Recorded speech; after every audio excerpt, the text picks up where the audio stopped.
बंदी छोड़ सतगुरु रामपाल जी परमेश्वर जी की जय हो। परमपिता परमात्मा सारी सृष्टि के रचनहार कुल मालिक असंख्य ब्रह्मांडों के स्वामी जगत गुरु तीनों लोकों में प्रवेश करके सबका धारण पोषण करने वाले राजाधिराज आत्माधार नाथों के नाथ देवों के देव महादेव सर्वेश्वर महेश्वर मृत्युंजय अजरो अमर आदि अनादि सनातनी प्रभु जगत पिता जगदीश्वर श्री श्री 1008 की उपाधि के वास्तविक अधिकारी अकाल मूर्त सौद स्वरूपी राम वासुदेव सर्वगतम ब्रह्म परम पूज्य प्रथम पूज्य परम संत परम पुरुष परम धनी परम दयालु सत्य कबीर हक्का कबीर अल्लाहु कबीर अल्लाहु अकबर बाखबर अल्लाह ताला जगत के तारणहार जगत के मुक्तिदाता जगत के जगन्नाथ हारे के सहारे हिंदुओं के राम मुसलमानों के अल्लाह सिखों के वाहिगुरु ईसाइयों के मसीह दया के सागर दयानिधि करुणा के सागर करुणानिधि स्वयंभू परिभू संकट मोचन कष्ट हरण मंगल करण दुख भंजन अविगत कबीर निर्विकार निर्विषम परमात्मा अलय अलेख सतगुरु आदि अनादि सतगुरु असली मर्यादा पुरुषोत्तम असली राम असली कृष्ण असली घनश्याम असली मुरारी राजाओं के राजा महाराजाओं के महाराजा शहंशाहों के शहंशाह सम्राटों के सम्राट भगवानों के भगवान अल्लाहों के अल्लाह प्रभुओं के प्रभु मसीहाओं के मसीह सच्चे वाहिगुरु बाबाओं के बाबा पीरों के पीर सेठों के सेठ जगत सेठ सावड़सा सेठ सर्वगुण संपन्न अनंत कोटि कलाओं के स्वामी अनंत कोटि ब्रह्मांडों के नायक योगियों में महायोगी ध्यानियों में महाध्यानी सिद्धों में परम सिद्ध ज्ञानियों में तत्व ज्ञानी ब्रह्म ज्ञानी महाज्ञानी परम ज्ञानी सर्वश्रेष्ठ ज्ञानी विज्ञानी युवा कबीर समर्थ कबीर असमवात अमित ओजा सच्चे रहनुमा करीम अल्लाह सुभान अल्लाह दुनिया के अंतिम पैगंबर 8 सितंबर 1951 से गांव धनाना जिला सोनीपत हरियाणा भारतवर्ष की पावन भूमि पे प्रकट रियल कल की भगवान श्री नारायण साकार हरि श्री बाबा साहेब नूर अनंत परमात्मा सच्चे दरवेश सच्चे बाखबर संत श्रोमणी सतगुरु रामपाल जी परमेश्वर जी के चरण कमल में आप और हम सभी भाई बहनों का अनंत कोटि दंडवत प्रणाम।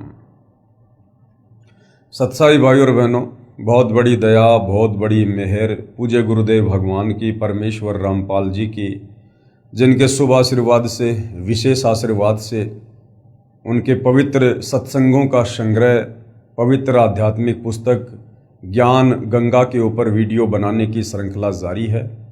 इसी श्रृंखला में आज हमारा ये 22वें नंबर का वीडियो है।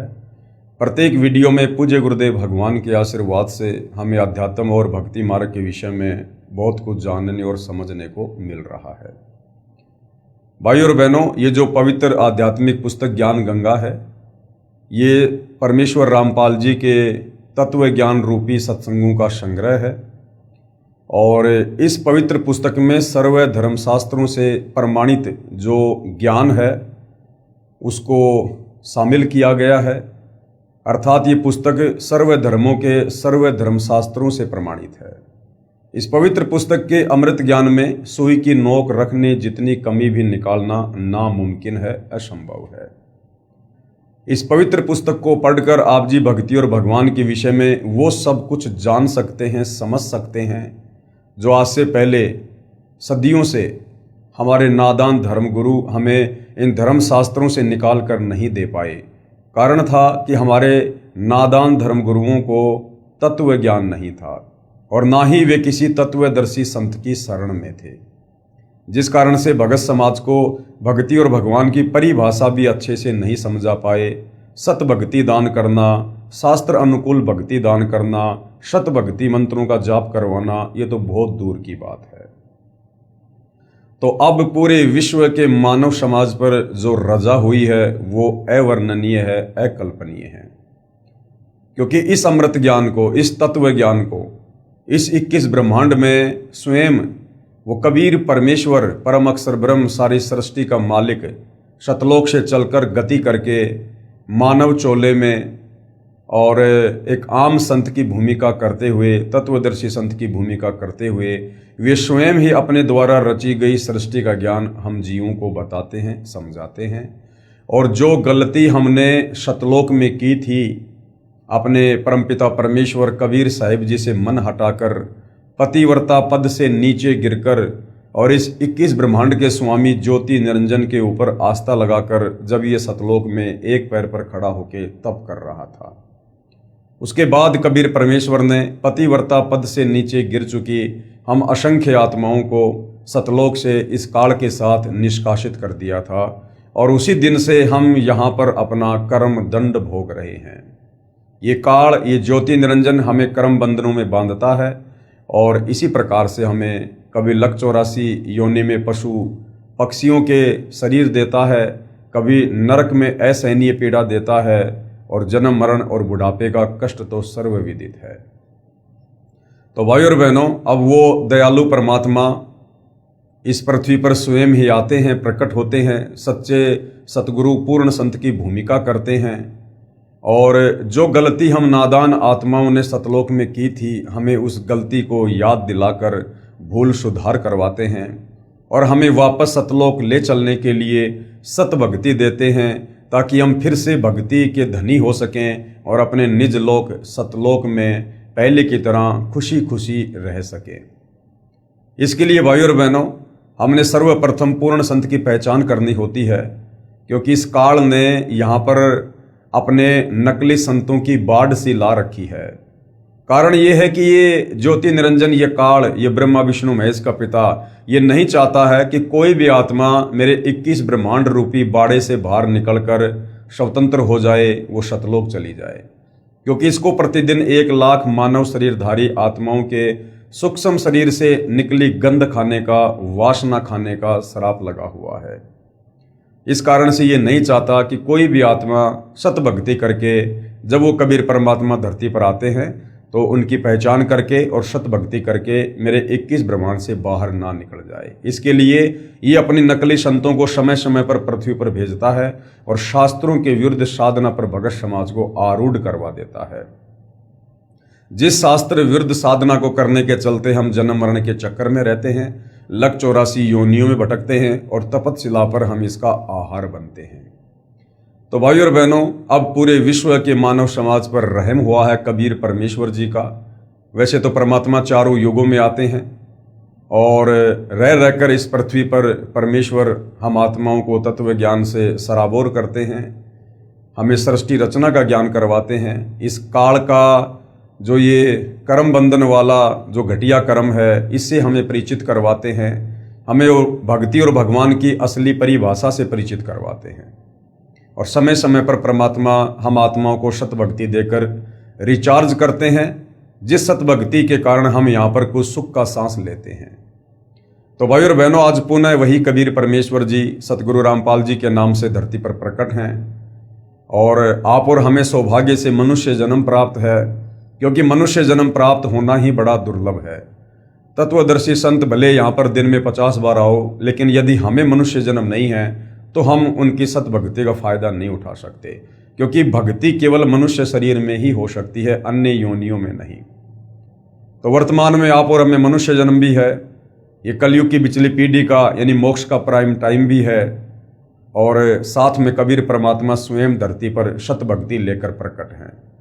तो भाइयों और बहनों, आज यदि हम फायदा उठा सकते हैं तो ये आप और हमारा परम सौभाग्य होगा। और यदि इस मनुष्य जन्म को हमने तत्वदर्शी संत की शरण के अभाव में शास्त्र अनुकूल भक्ति ना करके यदि बर्बाद कर दिया, तो ये शरीर छूटने के बाद लंबे समय के लिए ये काल हमें फिर से लक 84 योनि में डाल देगा और हम यहाँ पर असहनीय पीड़ाओं का सामना करते रहेंगे। तो भाइयों और बहनों, आज मौका है, यदि फायदा उठाया जा सके तो अवश्य उठाना चाहिए। तो भाइयों और बहनों, इस पवित्र पुस्तक ज्ञान गंगा के ऊपर अभी तक जो वीडियो बन चुके हैं, यदि आपने नहीं देखे हैं तो आपको थोड़ा समय निकालकर अवश्य देखने चाहिए, क्योंकि जब तक हम ज्ञान नहीं समझेंगे तब तक हम भक्ति पर नहीं लग सकते, और भक्ति पर लग भी गए तो बिना सृष्टि रचना के ज्ञान के हम भक्ति पर दृढ़ नहीं हो सकते। इसलिए जब भी आप सतगुरु रामपाल जी के YouTube पर सत्संग सुने या उनके द्वारा लिखी पुस्तकें पढ़ें, तो आप सृष्टि रचना वाले टॉपिक को अवश्य पढ़ें, 1 या 2 बार उसको पढ़कर समझने का प्रयास अवश्य करें। तो भाई और बहनों, आज इस पवित्र पुस्तक में वीडियो नंबर 22 में हमें सतगुरु रामपाल जी परमेश्वर जी ने समझाया है कि किस प्रकार से प्रथम सतयुग में कबीर परमेश्वर आप और हम आत्माओं को पुनः सतलोक के विषय में बताने के लिए, समझाने के लिए, हमें सतलोक ले चलने के लिए स्वयं ही अपने पुत्र जोगजीत के रूप में प्रकट हुए और किस प्रकार से इस काल के 21 ब्रह्मांड में सर्वप्रथम कबीर परमेश्वर की काल से वार्ता हुई, भेंट हुई, क्या क्या बातचीत हुई, इस संदर्भ के विषय में हम विस्तार से जानकारी प्राप्त करेंगे। साथ ही फ्रांस के एक भविष्य वक्ता है नास्त्रैदामस, उन्होंने सतगुरु रामपाल जी को लेकर और वर्तमान समय के विषय में क्या कुछ भविष्यवाणियाँ की हैं, उनको भी हम जानने का प्रयास करेंगे। तो भाई और बहनों, हम चलते हैं पवित्र पुस्तक ज्ञान गंगा के अंदर और आज का हमारा जो टॉपिक है वो है कबीर साहिब जी की काल से वार्ता। कबीर साहिब जी की काल से वार्ता। जब परमेश्वर ने सर्व ब्रह्मांडों की रचना की और अपने लोक में विश्राम करने लगे, उसके बाद हम सभी काल के ब्रह्मांड में रह रहकर अपना किया हुआ कर्म दंड भोगने लगे। कुरान शरीफ और बाइबल में जो प्रकरण आता है सूरत फुरकान 25 आयत नंबर 52 से 59 में कि उस परमेश्वर ने 6 दिन में सृष्टि रची और 7वें दिन तख्त पर जाकर विश्राम किया। तो भाई और बहनों, जिस परमेश्वर ने 6 दिन में सृष्टि रची, अर्थात इस काल के 21 ब्रह्मांड वाली सृष्टि को कबीर परमेश्वर जी ने रचा। आप और हमारे लिए कबीर परमेश्वर ने जो भी सुख सुविधा यहाँ पर उपलब्ध करवानी थी वो परमेश्वर ने 6 दिनों में की और 7वें दिन कबीर परमेश्वर वापस सतलोक में अपने सिंहासन पर जाकर विराजमान हुए। तो मुसलमान भाइयों की कुरान शरीफ में जिस अल्लाह का जिक्र है कि उसने 6 दिन में सृष्टि रची और 7वें दिन तख्त पर जा विराजा, वो अल्लाह कबीर अल्लाह है और इस काल की सृष्टि उन्होंने 6 दिन में रची और उसके बाद 7वें दिन वापस सतलोक में जा विराजे। उसके बाद हम सभी काल के ब्रह्मांड में रहकर अपना किया हुआ कर्म दंड भोगने लगे। सतलोक में हम कोई कर्म दंड नहीं भोगते थे क्योंकि सतलोक में कोई भी पाप या पुण्य नहीं है। वहां पर हमें कोई भी ऐसा कर्म नहीं करना पड़ता है जिससे हम उसका दंड भोगें। लेकिन जैसे ही हम काल के 21 ब्रह्मांड में आए, यहाँ पर इस काल ने हमारे चारों तरफ कर्म लगा दिए और इन कर्मों के जाल में हम उलझ कर रह गए और इन्हीं कर्मों का भोग भोगते भोगते हमें यहाँ पर अनंत युग बीत चुके हैं। उसके बाद हम सभी इस काल के ब्रह्मांड में रहकर अपना किया हुआ कर्म दंड भोगने लगे और बहुत दुखी रहने लगे, सुख व शांति की खोज में भटकने लगे। हमें अपने निज घर सतलोक की याद सताने लगी तथा वहां जाने के लिए भक्ति प्रारंभ की।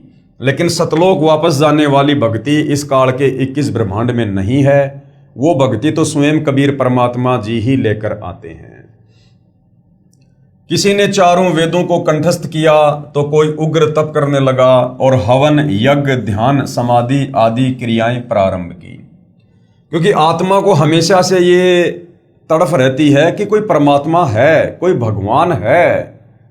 हालांकि इस काल बलि के 21 ब्रह्मांड में आने के बाद इस काल ने सतलोक की वो तमाम स्मृतियां, वो यादें हमें जो है भुला दी गई हैं, हमारे मन मस्तिष्क से डिलीट कर दी गई हैं। हमें अपने निज घर का पता नहीं रहता।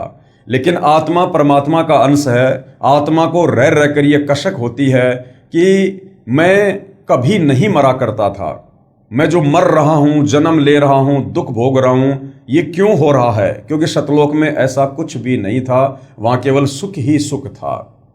तो आत्मा हमेशा ये कसक बना के रखती है कि कोई परमात्मा है, कोई भगवान है जो सर्व सुख दाता है और हम कोई तो ऐसी जगह है, कोई तो ऐसा लोक है जहाँ पर हम कभी रहा करते होंगे, जहाँ पर हम सर्व सुख भोगा करते थे।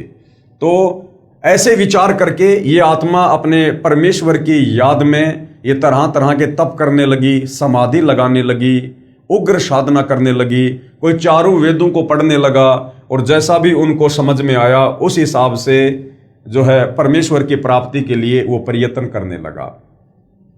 लेकिन अपने निज घर सतलोक नहीं जा सके, क्योंकि चारों वेदों में, गीता जी में, किसी भी धर्म के किसी भी धर्म ग्रंथ में वापस सतलोक जाने वाली कंप्लीट भक्ति नहीं है, केवल परमेश्वर की आंशिक जानकारी है।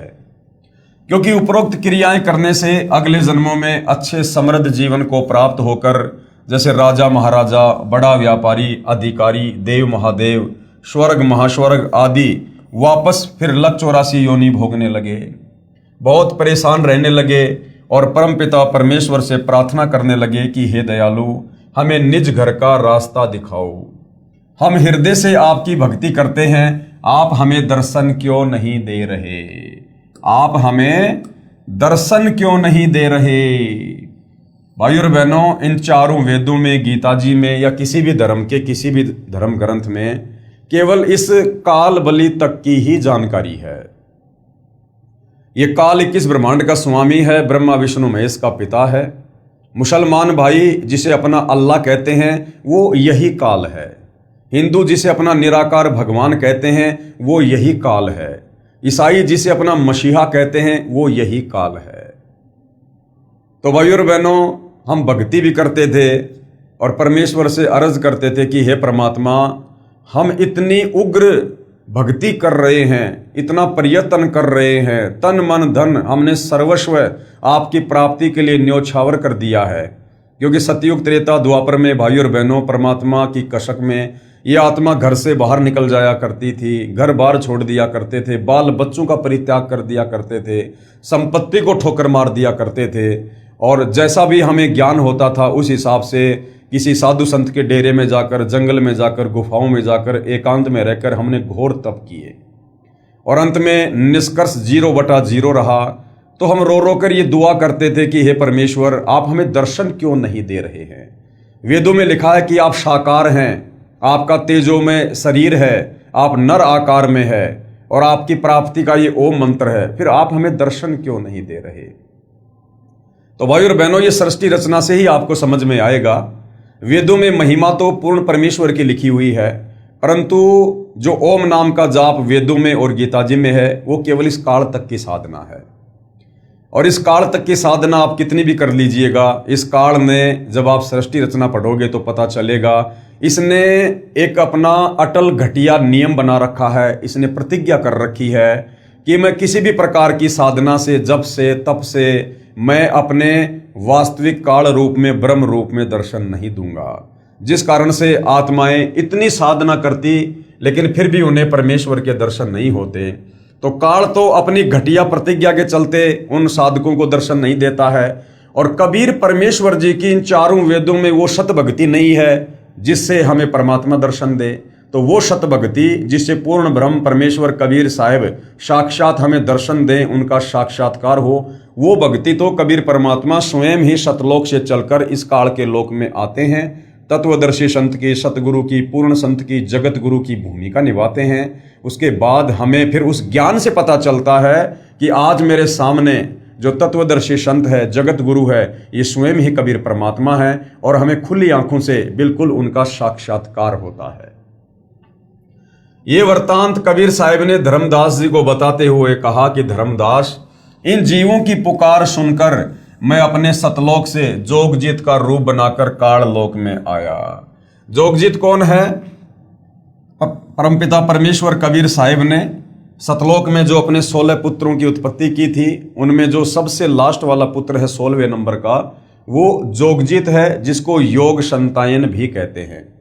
तो प्रथम बार कबीर परमेश्वर जब काल के 21 ब्रह्मांड में आए, हम आत्माओं की उस पुकार को सुनकर, जब हम लक 84 योनि में गधे कुत्ते सूअर बनकर दुखी हो रहे थे, परेशान हो रहे थे, आत्मा से पुकार करते थे, या मनुष्य जन्म में थे तो घोर साधना कर करके अपने शरीर की भी चिंता नहीं की और परमेश्वर प्राप्ति के लिए हम मर मिटे, तो उस प्रकार की आत्मा की पुकार को सुनकर कबीर परमेश्वर ये दयालु मालिक सतलोक से चलकर अपने पुत्र का रूप बनाकर और इस काल के 21 ब्रह्मांड में आते हैं।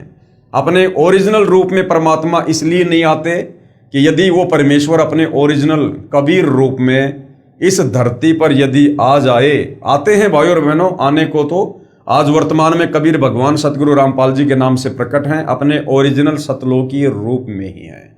परंतु ये समर्थ परमात्मा है, ये चाहे उसको दर्शन दिखाएंगे, चाहे जिसे नहीं दिखाएंगे। तो कबीर परमेश्वर जी सतयुग, त्रेता और द्वापर में अपने पुत्रों के रूप बनाकर ही आते हैं, क्योंकि यदि काल को पता चल जाए कि वो कबीर परमात्मा मेरे 21 ब्रह्मांड में आ चुका है, यदि कबीर परमेश्वर अपने ओरिजिनल रूप में इस काल को दर्शन दे दें, तो भाई और बहनों, ये परमात्मा से इतना डरता है कि इसका कलेजा फट जाए। परमेश्वर अपनी वाणी में कहते हैं, काल डरे करतार से, जय जय जय जगदीश, जोरा जोड़ी झाड़ती, पग रज डारे शीस। इसलिए कबीर परमेश्वर अपने रूप को रूपांतरण करते हुए और 3 युगों में विशेषकर अपने पुत्रों का रूप धारण करके आते हैं। और चौथे युग कलयुग में, और कलयुग का जो प्राइम टाइम है भक्ति का, ये पिछली पीढ़ी, वर्तमान समय, इस समय कबीर परमात्मा स्वयं अपने ओरिजिनल रूप में आते हैं, क्योंकि इस समय परमेश्वर ने कंप्लीट भक्ति दान करनी होती है, जिसमें एक होता है सतगुरु के दर्श, साधु दर्शन राम का मुख पर बसै सुहाग, दर्शन उन्हीं को होते हैं जिनके पूर्ण भाग। क्योंकि कबीर परमेश्वर जब साधु रूप में धरती पर होते हैं तो उनके ओरिजिनल दर्शन करने से हमारे बहुत सारे जो है पुण्य बनते हैं, हमारे पाप कर्मों का नाश होता है। जीवों की पुकार सुनकर मैं अपने सतलोक से जोगजीत का रूप बनाकर काल लोक में आया। तब 21वें ब्रह्मांड में जहां काल का निज घर है, वहां पर तपतशिला पर जीवों को भूनकर सूक्ष्म शरीर से गंध निकाला जा रहा था। अब सूक्ष्म शरीर से गंध कैसे निकालता है भाइयों और बहनों? ये जैसे ये हमारा स्थूल शरीर है, ये हाड़ मांस का पुतला है। इस शरीर में हमारी आत्मा है, और इस शरीर में रहते सहते हम जो भी व्यसन करते हैं, जैसे नशा करना, किसी भी प्रकार का मांस खाना, शराब पीना, या वैसे कोई गंदी फिल्में देखना या गंदी सोच रखना, तो उसकी जो सूक्ष्म वासना होती है वो हमारे सूक्ष्म शरीर में जमा होती रहती है। और जब हमारी मृत्यु होती है तो ये ऊपर का शरीर, तो स्थूल शरीर तो यही छूट जाता है, हम सूक्ष्म शरीर में रहते हैं। उस सूक्ष्म शरीर को ये ज्योति निरंजन अपने 21वें ब्रह्मांड में बनी तपतशिला पर ये भून भून कर खाता है। अर्थात उस सूक्ष्म शरीर को ये इतना ज्यादा ये गर्म करता है कि इसमें से वो वासना निकलती है, और उस वासना का फिर ये आहार करता है। और सूक्ष्म शरीर में ये प्राणी मरता नहीं है, इसलिए फिर वापस इसको कर्म आधार से आगे की योनि देने के लिए धर्मराज के दरबार में पेश कर देता है। धर्मराज फिर जैसा भी इसने पृथ्वी लोक पर मनुष्य शरीर में अच्छे बुरे कर्म किए, पाप या पुण्य किए, शास्त्र विरुद्ध या शास्त्र अनुकूल भक्ति की, उस आधार से फिर आगे का इसका प्रारब्ध निर्धारित कर दिया जाता है कि गधा कुत्ता बनना है, या फिर से कोई मनुष्य जन्म प्राप्त करना है, या फिर लक 84 योनि में जाना है। जीवों को भूनकर सूक्ष्म शरीर से गंध निकाला जा रहा था। मेरे पहुंचने के बाद, कबीर परमेश्वर कहते हैं कि मेरे वहां पहुंचने के बाद उन जीवों की जलन समाप्त हो गई। कबीर परमेश्वर जी की शक्ति से ऑटोमेटिक वो तपतशिला जिस पर जीव भूने जा रहे थे, हाहाकार मचा रहे थे, वो बर्फ की तरह शीतल हो गई। उन्होंने मुझे देख कर कहा कि हे पुरुष, यानी हे परमात्मा, आप कौन हो? आपके दर्शन मात्र से ही हमें बड़ा सुख व शांति का आभास हो रहा है। फिर मैंने बताया कि मैं पार ब्रह्म परमेश्वर कबीर हूं। आप सब जीव मेरे लोक से आकर काल ब्रह्म के लोक में फंस गए हो। यह काल रोजाना 1 लाख मानव के सूक्ष्म शरीर से गंध निकाल कर खाता है, और बाद में नाना प्रकार की योनियों में दंड भोगने के लिए छोड़ देता है, 84 लाख योनियों में डाल देता है। तब वे जीव आत्माएं कहने लगी कि हे दयालु परमेश्वर, हमारे को इस काल की जेल से छुड़वाओ। मैंने बताया कि यह ब्रह्मांड काल ने 3 बार भक्ति करके मेरे से प्राप्त किया है। जो आप यहां सब वस्तुओं का प्रयोग कर रहे हो, ये सभी काल की हैं, और आप सब अपनी इच्छा से घूमने के लिए आए हो। यानी सतलोक से अपनी इच्छा से हाथ खड़ा करके आप लोगों ने काल के 21 ब्रह्मांड में आने के लिए स्वीकृति दी थी। इसलिए अब आपके ऊपर काल ब्रह्म का बहुत ज्यादा ऋण हो चुका है, यानी इस काल का कर्जा चढ़ चुका है हमारे ऊपर, और वह ऋण मेरे सच्चे नाम के जाप के बिना नहीं उतर सकता। यानी कबीर परमेश्वर जब सतगुरु रूप में धरती पर आते हैं उस समय जो सत भक्ति वे हमें प्रदान करते हैं, मात्र उसी सत भक्ति को करने से इस काल का ऋण कर्जा आप और हमारे ऊपर जो युगों युगों से चढ़ा हुआ है वो उतर सकता है। अन्यथा यहाँ चारों वेदों की साधना, गीता की साधना, कुरान शरीफ कुरान मजीद की साधना, चाहे श्री गुरु ग्रंथ साहिब का पाठ करते रहो, चाहे बाइबल का अध्ययन करते रहो, हम कभी भी इस काल का कर्जा नहीं उतार सकते। और कर्जा नहीं उतरेगा तो ये हमें इस कर्म दंड से मुक्त नहीं करेगा। जब तक आप ऋण मुक्त नहीं हो सकते तब तक आप काल ब्रह्म की जेल से बाहर नहीं जा सकते। 21 ब्रह्मांड को कबीर परमेश्वर जी ने जेल बताया है, जेल, क्योंकि हम यहां पर जेल ही काट रहे हैं। सतलोक में हमने जो गलती की थी उस कर्म की सजा हम यहां पर भुगत रहे हैं। इसके लिए आपको मुझसे नाम उपदेश लेकर भक्ति करनी होगी, तब मैं आपको छुड़वा कर ले जाऊंगा। हम ये वार्ता कर ही रहे थे कि वहां पर काल ब्रह्म प्रकट हो गया, उसका समय हो गया था। उसने समय निर्धारित कर रखा है कि इस समय तक वो आत्माएं तपस्या पर जो है अपने सूक्ष्म शरीर की वासना को छोड़ चुकी होंगी, तो वो अपना आहार करने के लिए आया और उसने बहुत ही क्रोधित होकर मेरे ऊपर हमला बोला। क्या कह रहे हैं कबीर परमात्मा जी कि जब उस काल ने मुझे तपस्या पर देखा तो मेरे ऊपर गुस्से में आकर हमला बोल दिया, क्योंकि वो समझ नहीं पाया भाई और बहनों कि ये कबीर भगवान है। उसने देखा ये मेरा भाई जोगजीत है, क्योंकि कबीर परमात्मा जोगजीत जी का रूप बनाकर वहां पर प्रकट थे और जोगजीत के रूप में ही कबीर परमात्मा ने सतलोक से इस काल को श्राप देकर 21 ब्रह्मांड सहित सतलोक से 16 संकोश की दूरी पर निष्कासित किया था। तो काल ने सोचा कि आज ये जोगजीत आ गया और आज मैं अपना वो बदला लूंगा। तो जोगजीत को देखकर बड़ा क्रोधित हुआ और मेरे ऊपर हमला बोला। मैंने अपनी शब्द शक्ति से उसको मूर्छित कर दिया। कबीर परमेश्वर जो सर्वशक्तिमान परमात्मा है, उसके आगे भला किसकी क्या बिसात है। फिर कुछ समय बाद वह होश में आया। थोड़ी देर बाद काल होश में आया तो काल ने देखा भैया इसके पास तो कोई परमात्मा के द्वारा दी गई जबरदस्त शक्ति है और ये लड़ाई झगड़ा करके बात बनेगी नहीं। फिर इस काल ने चापलूसी करनी शुरू कर दी। फिर कुछ समय बाद वह होश में आया, मेरे चरणों में गिरकर क्षमा याचना करने लगा और बोला कि आप मुझसे बड़े हो, मुझ पर कुछ दया करो और ये बताओ कि आप मेरे लोक में क्यों आए हो। तब मैंने काल पुरुष को बताया कि कुछ जीव आत्माएं भक्ति करके अपने निज घर सतलोक में वापस जाना चाहती हैं, उन्हें सत भक्ति मार्ग नहीं मिल रहा है, इसलिए वे भक्ति करने के बाद भी इसी लोक में रह जाती हैं।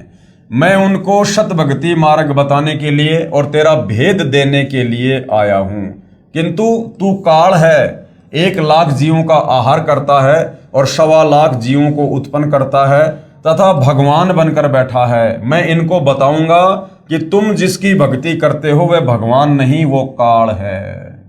कि भैया मैं तेरी सारी पोल पट्टी नीचे जाकर और परमात्मा प्राप्ति के लिए प्रयत्न कर रहे साधकों को बताऊंगा कि तू काल है, जिसने अपने आप को यहाँ पर भगवान साबित कर रखा है और अपने तीनों पुत्रों ब्रह्मा विष्णु महेश और अपनी पत्नी दुर्गा के माध्यम से तूने सबको कर्म बंधनों में बांध रखा है। तीनों गुणों से, रजगुण सतगुण तम गुण से तूने सबको प्रभावित कर रखा है। तो इतना सुनकर ये जो काल है ये भयभीत हो गया। इतना सुनते ही काल बोला कि यदि सब जीव वापस चले गए तो मेरे भोजन का क्या होगा, मैं भूखा मर जाऊंगा। आपसे मेरी प्रार्थना है कि 3 युगों में जीव कम संख्या में लेकर जाना, कि सतयुग, त्रेता और द्वापर, इन 3 युगों में आप सतलोक में कम जीव लेकर जाना और जब चौथा युग कलयुग आ जाए उस समय जितने मर्जी जीव ले जाना और सबको मेरा भेद मत देना। इन 3 युगों में मेरा भेद मत देना किसी को कि मैं काल हूं और सबको खाता हूं। जब कलयुग आए तो चाहे जितने जीवों को ले जाना। ये वचन काल ने मुझसे प्राप्त कर लिए। कबीर परमेश्वर ने उसको कह दिया ठीक है भाई। कबीर साहिब ने धर्मदास को आगे बताते हुए कहा कि सतयुग, त्रेता युग और द्वापर युग में भी मैं आया था और बहुत जीवों को सतलोक लेकर गया, लेकिन इसका भेद नहीं बताया। यानी कबीर परमेश्वर चारों युगों में आते हैं और जैसा कि काल के साथ एग्रीमेंट हुआ था कि सतयुग त्रेता द्वापर में परमात्मा जीवों को कम संख्या में सतलोक लेकर जाना, और मेरा भेद मत देना किसी को कि मैं काल हूँ, ऐसे ऐसे मैंने सतलोक में गलती की थी और यहाँ मैं ऐसे ऐसे ब्रह्मा विष्णु महेश के माध्यम से अपने भोजन का प्रबंध करता हूँ। तो भाई और बहनों, कौन से सतलोक में लेकर गए 3 युगों में परमात्मा जीवों को? क्योंकि इस काल का पूरा भेद बताए बिना तो आत्मा में भय उत्पन्न होगा ही नहीं।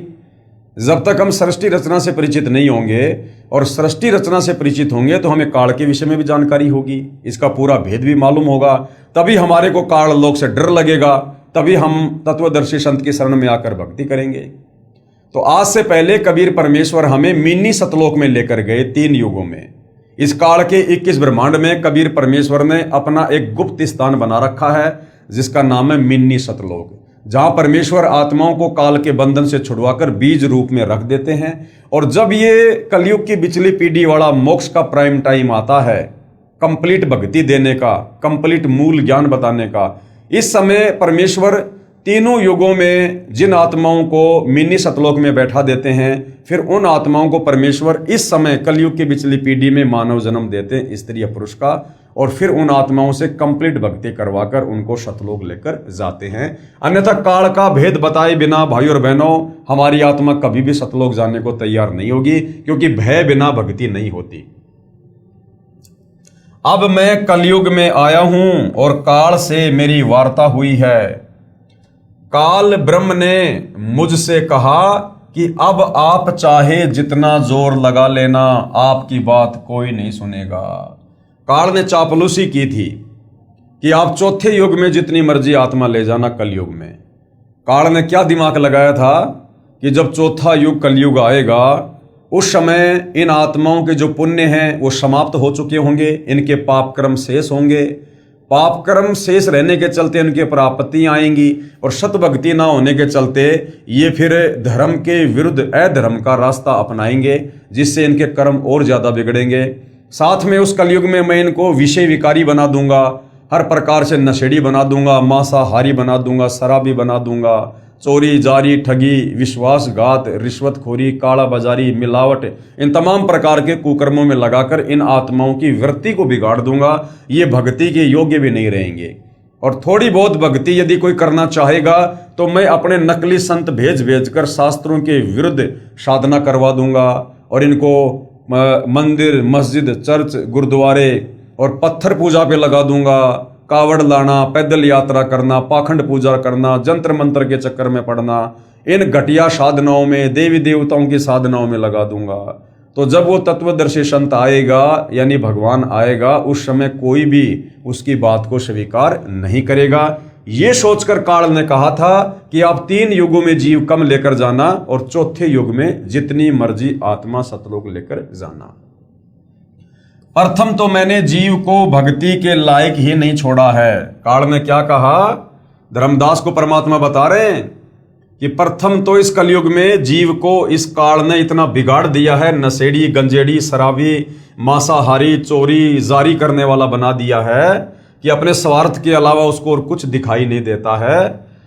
प्रथम तो मैंने जीव को भक्ति के लायक ही नहीं छोड़ा, उनमें बीड़ी सिगरेट शराब मांस आदि दुर्व्यसन की आदत डालकर इनकी वृत्ति को यानी मानसिक वृत्ति को बिगाड़ दिया है, इनकी सोच को बिगाड़ दिया है।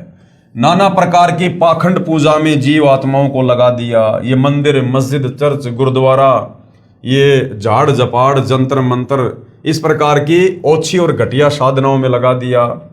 दूसरी बात ये होगी कि जब आप अपना ज्ञान देकर वापस अपने लोक में चले जाओगे, तब मैं यानी काल अपने दूत भेजकर आपके पंथ से मिलते जुलते 12 पंथ चलाकर जीवों को भ्रमित कर दूंगा।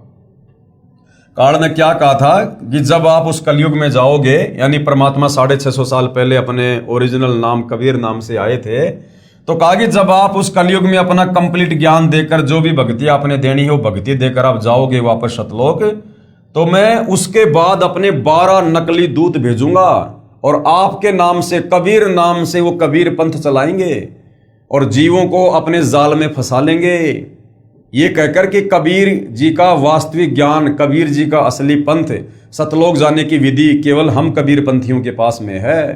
तो परमात्मा चाहने वाली आत्माओं को मैं अपने दूत भेजकर और अपने जाल में फंसा लूंगा। तो आज भाई और बहनों, ये जितने भी कबीर पंथ हैं, विशेषकर जो धर्मदास जी की वंशावली में जो 12 कबीर पंथ हैं, ये सारे के सारे काल के द्वारा अपने दूतों के माध्यम से चलवाए गए पंथ हैं, जिनमें सत भक्ति नहीं है, लेकिन नाम कबीर परमात्मा का लेकर ये लोग अपने पंथ चला रहे हैं। साथ में काल ने और जाल फैला दिया। इसके अलावा राधा स्वामी पंथ है, जय गुरुदेव पंथ है, धन धन सतगुरु पंथ है, निरंकारी पंथ है, हंसा देश वाला पंथ है, जय गुरुदेव पंथ है। ये तमाम दुनिया भर के जितने भी पंथ चल रहे हैं, जिनमें करोड़ों परमात्मा चाहने वाली आत्माएं फंसी हुई हैं, उनको परम धनी जानकर ये सारे का सारा षड्यंत्र काल बली का है। ये सारे के सारे काल के द्वारा भेजे गए एजेंट हैं। तो भाई और बहनों, वर्तमान में एकमात्र सच्ची भक्ति और सच्चा ज्ञान देने वाला इस पृथ्वी पर केवल सतगुरु रामपाल जी हैं। महिमा सतलोक की बताएंगे। ये जो 12 पंथ हैं जो कबीर जी के नाम से चलेंगे, या अन्य जो पंथ है, वो महिमा तो सतलोक की बताएंगे, आपका ज्ञान कथेंगे, लेकिन नाम जाप मेरा करेंगे। और नाम किसके देंगे? काल के, जिसके परिणाम स्वरूप मेरा ही भोजन बनेंगे। ये बात सुनकर कबीर साहिब ने कहा कि आप अपनी कोशिश करना और मैं सतमार्ग बताकर ही वापस जाऊंगा, और जो मेरा ज्ञान सुन लेगा वह तेरे बहकावे में कभी नहीं आएगा। सतगुरु कबीर साहिब ने कहा कि हे निरंजन, यानी हे काल, यदि मैं चाहूं तो तेरे सारे खेल को क्षण भर में समाप्त कर सकता हूं। कबीर परमात्मा इतने समर्थ हैं। कबीर परमेश्वर ने कहा कि काल, यदि मैं चाहूं तो तेरे इस खेल को क्षण भर में नष्ट कर सकता हूं। भाई और बहनों, कबीर परमेश्वर इतने समर्थ हैं, इतने सक्षम हैं। आदरणीय गरीबदास जी की वाणी है कि जाके अर्ध रूम पर सकल पसारा, ऐसा पूर्ण ब्रह्म हमारा। कबीर परमेश्वर जी के आधे बाल के बराबर भी ये कंप्लीट सृष्टि नहीं है। वो इतना समर्थ है, अपने आधे बाल के ऊपर सारी सृष्टि को ठहरा सकता है। 21 ब्रह्मांड इस काल के, 7 संग ब्रह्मांड अक्षर पुरुष के, और ऊपर के 4 लोक, ये परमेश्वर अपने आधे बाल के ऊपर इनको रख सकता है। ये इतना समर्थ है। लेकिन कबीर परमेश्वर जी की वाणी है कि भाई, अनंत कोटि बाजी जहां और मैंने रचे सकल ब्रह्मांड, गरीबदास मैं क्या करूं यो काल करे जीव खंड। ये परमेश्वर चाहे तो 1 सेकंड में तमाम आत्माओं को सतलोक ले जा सकते हैं। लेकिन भाई और बहनों, ये 21 ब्रह्मांड कबीर परमात्मा ने ही काल को प्रदान किए हैं, और यहाँ का संविधान भी इस निरंजन को कबीर परमात्मा ने ही बना कर दिया है। सत का राज धर्म राय कर ही अपना किया सबे दंड बरही। और इस ज्योति निरंजन ने जब कबीर परमात्मा तपतशिला पर आए थे, तो एक और इन्होंने वचन लिया था कि परमात्मा आप नीचे जाओगे, आप इतनी मेहर करना कि आप जबरदस्ती किसी भी आत्मा को सतलोक लेकर मत जाना। जो आपके ज्ञान को समझे, आपकी मर्यादाओं में रहे, आपको परमात्मा मानकर भक्ति करे और आजीवन भक्ति करे, ये परमात्मा आप उन्हीं आत्माओं को सतलोक लेकर जाना। जो आपके ज्ञान को स्वीकार ना करे या आपकी शरण में आकर जो मर्यादा में रहकर भक्ति ना करें, उनको मेरे भोजन के लिए छोड़ देना।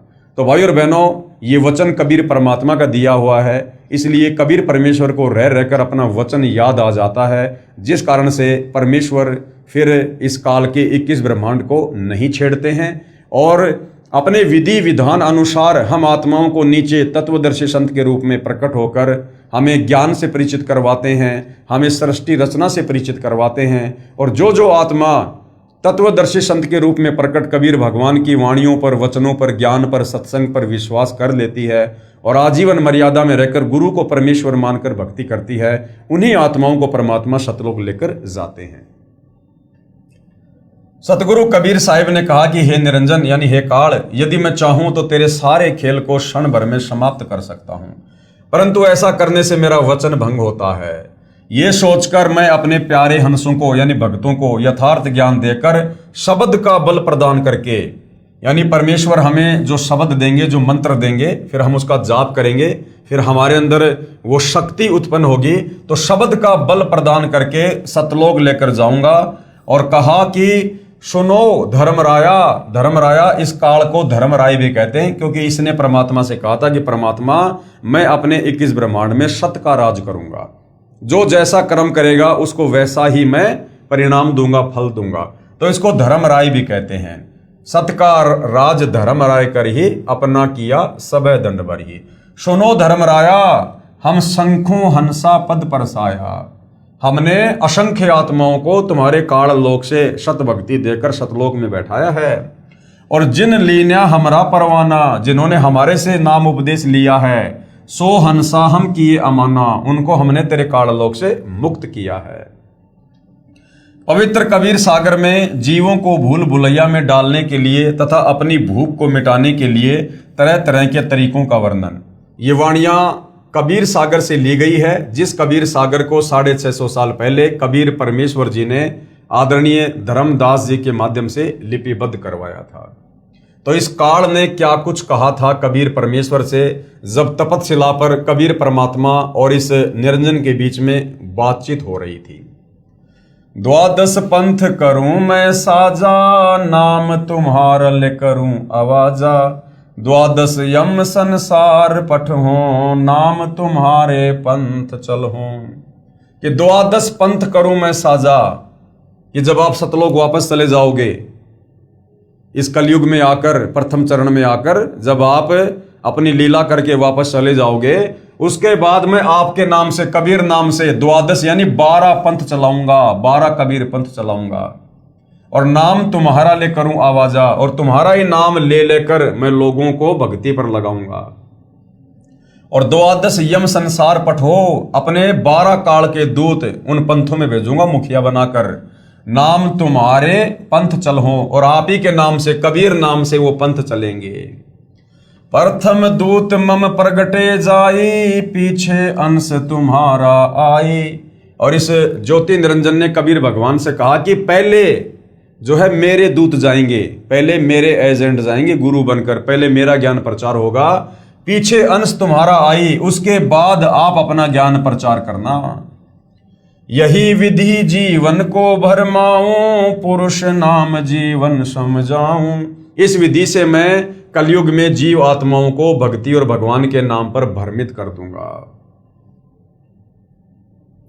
द्वादश पंथ नाम जो ले, सो हमरे मुख आन समोहे।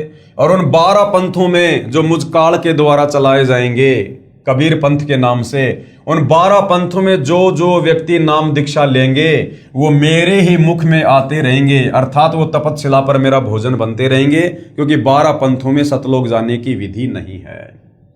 कहा तुम्हारा जीवन माने, हमारी और हो बाद बखाने। और जब तुम जाओगे फिर लोगों को समझाने के लिए, सत्य ज्ञान बताने के लिए, तो लोग तुम्हारी बात नहीं मानेंगे, मेरी ओट लेकर और तुम्हारे साथ में वाद विवाद करेंगे कि तुम झूठ बोलते हो, झूठ बोलते हो। मैं दृढ़ फंदा रची बनाई, जामे जीव रहे उर्जाई। काल कह रहा है इस प्रकार से मैं उन आत्माओं के गले में दृढ़ फंदा डाल दूंगा, और जिसमें सारे के सारे जीव उलझ कर रह जाएंगे। देवल देव पाषाण पुजाई, तीर्थ व्रत जप तप मन लाई। उल्टी साधना पर लगा दूंगा कलयुग में। आज आप और हम देख रहे हैं भाई और बहनों, पाषाण पूजा, पत्थरों की पूजा पर दुनिया लगी हुई है। देवल यानी मंदिर, देव, और तीर्थ व्रत ये झूठे नाम के जाप कर रहे हैं लोग। राधे राधे श्याम मिला दे, हरे राम हरे कृष्णा जय जय राम हरे राम। और दुनिया भर के तप, ये पैदल यात्रा करना, कावड़ लाना, ये जो है ये तप के जो है अंतर्गत आता है। तो काल ने कहा था कि मैं देवल देव पाषाण पुजाई, तीर्थ व्रत जप तप मन लाई। यज्ञ होम अरु नेम अचारा, और अनेक फंद में डारा। तरह तरह के हवन यज्ञ शुरू करवा दूंगा, दुनिया भर के नाम शुरू करवा दूंगा जो मनमुखी होंगे, शास्त्रों के विरुद्ध होंगे, और अनेक प्रकार से मैं सबके गले में फांसी का फंदा डाल दूंगा, उल्टी साधना का, शास्त्र विरुद्ध साधना का। जो ज्ञानी जाओ संसारा, जीवन माने कहा तुम्हारा। और जब आप संसार में जाओगे ज्ञान समझाने के लिए, उस समय तुम्हारी बात पर कोई भी यकीन नहीं करेगा कि भाई तुम तो अभी अभी आए हो, तुमने तो अभी अभी अपना पंथ शुरू किया है, ये कबीर पंथ तो सदियों से चल रहे हैं, तो जो सच्चा ज्ञान इन कबीर पंथों में होगा वो तुम्हारे पास थोड़ा ना होगा। ये कहकर लोग तुम्हें रिजेक्ट कर देंगे। तो कबीर परमेश्वर जी ने क्या कहा? ज्ञानी कहे सुनो अन्यायी, काटो फंद जीव ले जाई। यानी कबीर परमात्मा कभी तो अपने पुत्र जोगजीत के रूप में आते हैं, कभी अपने पुत्र ज्ञानी के रूप में भी आते हैं, और कभी अपने पुत्र सहजदास का रूप बनाकर भी आते हैं। तो ज्ञानी रूप में परमात्मा आए हुए थे, तो उन्होंने काल से कहा, ज्ञानी कहे सुनो अन्यायी, हे धर्मराय, हे अन्यायी, काटो फंद जीव ले जाई, मैं तेरा ये फंदा काट दूंगा अपनी सत भक्ति से, और जीवों को भक्ति करवाकर सतलोक लेकर जाऊंगा। जेतिक फंद तुम रचे बिचारी, सत्य शब्द ते सब बिडारी। और तू जितने भी फंद ये रच रहा है, षड्यंत्र तू रच रहा है जीव आत्माओं को फंसाने के लिए, मैं अपनी सत भक्ति देकर और तेरे सारे फंद जो है काट दूंगा। जोन जीव हम शब्द दरडावे, फंद तुम्हारा सकल मुकावे। जो जो प्राणी, जो जो आत्मा हमारे से उपदेश लेकर भक्ति शुरू कर देंगे, ये तुम्हारा षड्यंत्र ऑटोमेटिक फेल हो जाएगा। चौका कर परवाना पाई, पुरुष नाम तिह दे ऊंच नाई, ताके निकट काल नहीं आवे, संधि देख ताक है सिर नावे। यानी मैं ऐसा मंत्र दूंगा, उस मंत्र के सामने तेरा सर ऑटोमेटिक झुक जाएगा। यानी उस मंत्र में इतनी पावर होगी कि आत्मा भक्ति से परिपूर्ण हो जाएगी, और मजबूरन तेरे को उन आत्माओं को मुक्त करना होगा। उपरोक्त विवरण से सिद्ध होता है कि जो अनेक पंथ चले हुए हैं, जिनके पास कबीर साहिब द्वारा बताया हुआ शत भक्ति मार्ग नहीं है, ये सब काल प्रेरित हैं। यानी जितने भी नकली कबीर पंथ हैं, ये सब काल प्रेरित हैं। अतः बुद्धिमान को चाहिए कि सोच विचार कर यानी अच्छी तरह से शास्त्रों से परिचित होकर, सृष्टि रचना से परिचित होकर, सोच विचार कर भक्ति मार्ग अपनाएं, क्योंकि मनुष्य जन्म अनमोल है, ये बार बार नहीं मिलता। कबीर साहिब कहते हैं, कबीर मानुष जन्म दुर्लभ है, मिले न बारंबार, जैसे तरवर से पत्ता टूट गिरे फिर वापस नहीं लगता डार। जिस प्रकार एक बार पेड़ से पत्ता टूट जाता है, फिर चाहे कितना भी यत्न कर लो, वो पेड़ से टूटा हुआ पत्ता वापस पेड़ पर नहीं लगता है। ठीक इसी प्रकार ये मनुष्य जन्म है, जो हमें 184 योनियां भोगने के बाद बड़ी मुश्किल से एक बार मिलता है। यदि इस मनुष्य जन्म को हमने बिना सत भक्ति के अगर यूं ही बर्बाद कर दिया, तो भाई और बहनों, फिर से हम लंबे समय के लिए काल के लोक में कष्ट भोगने के लिए रह जाएंगे। उसके बाद भाई और बहनों, विश्व विजेता संत यानी सतगुरु रामपाल जी की अध्यक्षता में हिंदुस्तान विश्व गुरु धर्म गुरु के रूप में प्रतिष्ठित होगा, ये कहा है नास्त्रदमस जी ने, जो फ्रांस के रहने वाले थे, जो एक भविष्य वक्ता थे। तो फ्रांस के भविष्य वक्ता नास्त्रदमस जी ने वर्तमान समय को लेकर और सतगुरु रामपाल जी को लेकर क्या कुछ भविष्यवाणी की है, उस पर यहाँ पर प्रकाश डाला जा रहा है, ताकि आप और हमें विश्वास हो कि वास्तव में आने वाले समय में भारत देश जो विश्व गुरु बनेगा, धर्म गुरु बनेगा, जगत गुरु बनेगा, सोने की चिड़िया बनेगा। सोने की चिड़िया बनने का मतलब है भारत देश खुशहाल होगा। तो किसकी अध्यक्षता में होगा? नास्त्रदमस जी ने क्या कुछ कहा है? विश्व विजेता संत यानी अपने आध्यात्मिक ज्ञान के चलते और अपनी अद्भुत शक्ति के चलते जो है भारत सतगुरु रामपाल जी के माध्यम से विश्व विजेता होगा। सतगुरु रामपाल जी महाराज की अध्यक्षता में हिंदुस्तान विश्व धर्मगुरु के रूप में प्रतिष्ठित होगा। सतगुरु रामपाल जी के विषय में नास्त्रदमस की भविष्यवाणी। फ्रेंच, जिसको फ्रांस भी कहते हैं, फ्रांस देश के नास्त्रदमस नामक प्रसिद्ध भविष्य वक्ता ने सन ईस्वी 1555 में 1000 श्लोकों में भविष्यवाणी की सांकेतिक सत्य भविष्यवाणियां लिखी हैं। 100 श्लोकों के 10 शतक बनाए हैं, जिनमें से अब तक सभी सिद्ध हो चुकी हैं। हिंदुस्तान में सत्य हो चुकी भविष्यवाणियों में से नास्त्रदमस ने अभी तक जो जो भविष्यवाणियां की थी वो सच साबित हुई हैं, और भारत देश को लेकर नास्त्रदमस ने क्या क्या भविष्यवाणियां की थी वो भी सच हुई हैं, और वर्तमान समय के लिए जो भविष्यवाणियां उन्होंने की हुई हैं, जो सतगुरु रामपाल जी पर ही सटीक उतरती हैं, वो भी सच होंगी। तो भारत देश के विषय में उन्होंने लगभग 400-500 साल पहले क्या क्या भविष्यवाणियां की थी। नंबर 1, उन्होंने इंदिरा गांधी जी को लेकर भविष्यवाणी की। भारत की प्रथम महिला प्रधानमंत्री बहुत प्रभावशाली व कुशल होगी।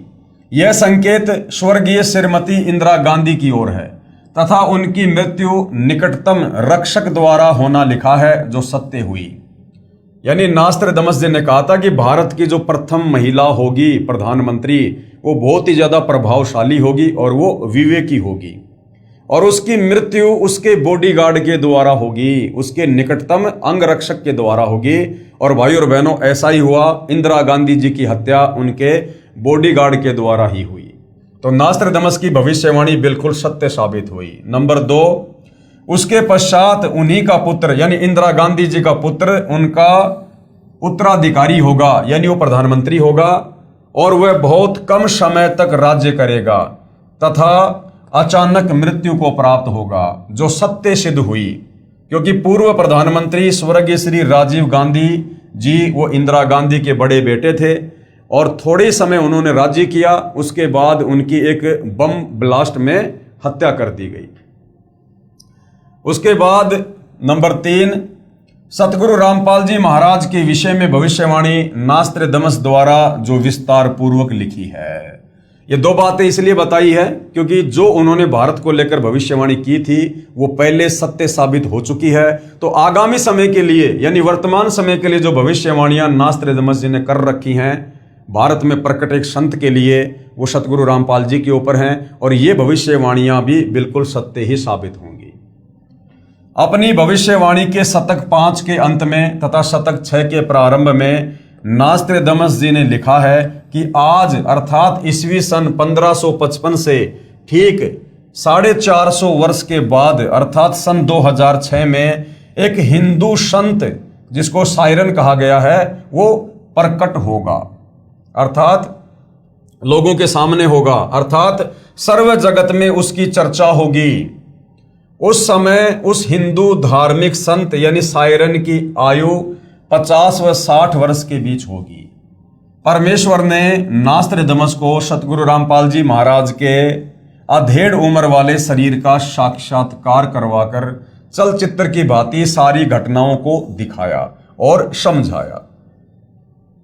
श्री नास्त्रदमस जी ने 16वीं सदी को प्रथम शतक कहा है। इस प्रकार 5वां शतक 20वीं सदी हुआ।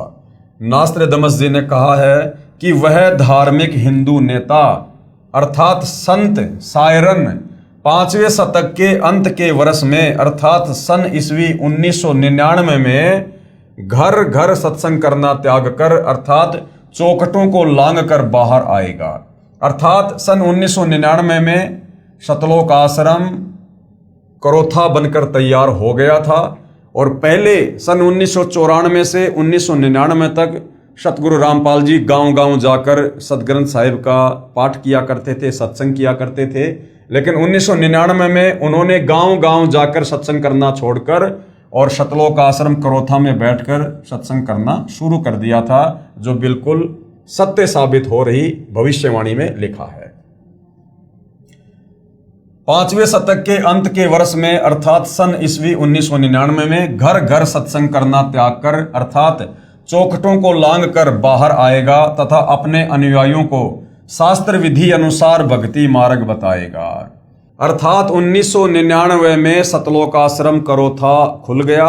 उसके बाद सन 2001 से सतगुरु रामपाल जी ने धर्म शास्त्रों को खोल खोल कर लोगों को ज्ञान समझाना शुरू किया। उस महान संत के बताए मार्ग से अनुयायियों को अद्वितीय आध्यात्मिक और भौतिक लाभ होगा। उस तत्वद्रष्टा हिंदू संत के द्वारा बताए शास्त्र प्रमाणित तत्व ज्ञान को समझकर परमात्मा चाहने वाले श्रद्धालु ऐसे अचंभित होंगे जैसे कोई गहरी नींद से जागा हो। क्योंकि देवी देवताओं के विषय में, काल के विषय में, धर्मशास्त्रों के विषय में जो अद्भुत ज्ञान वर्तमान में सतगुरु रामपाल जी ने सन 1994 से देना शुरू किया है, ये ज्ञान आज से पहले सदियों पहले हमारे किसी भी धर्म गुरु ने समाज को नहीं दिया। जो हमारे धर्मशास्त्रों में छुपा हुआ था और जिसके विषय में आत्मा सदियों से जानना चाहती थी लेकिन कोई बता नहीं पा रहा था।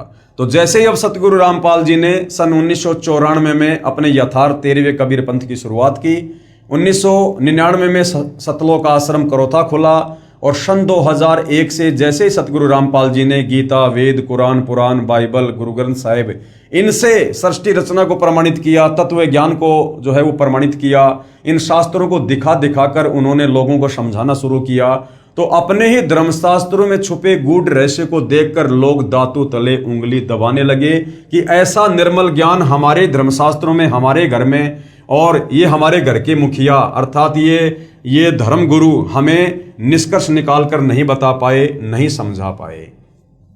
उस तत्वदृष्टा हिंदू संत द्वारा सन 1999 में चलाई आध्यात्मिक क्रांति ईस्वी सन 2006 तक चलेगी।